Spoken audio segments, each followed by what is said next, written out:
Hi guys! So ngayon luto na ho yung ating pagkain. Meron tayong beef bulalo, squid na inihaw, and of course yung best friend natin na bangus. Dahil hindi ho tayo nakain yan, so best friend natin. And of course yung fried chicken.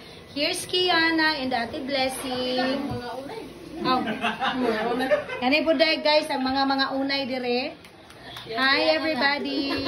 Hi Johanna!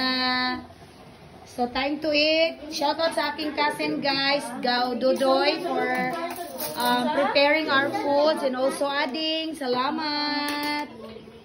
Thank you po! Gutom na gutom si Ate Kiki. I can tell. The foods looks yummy, right? Maraming langaw, pero ano yan, vitamins.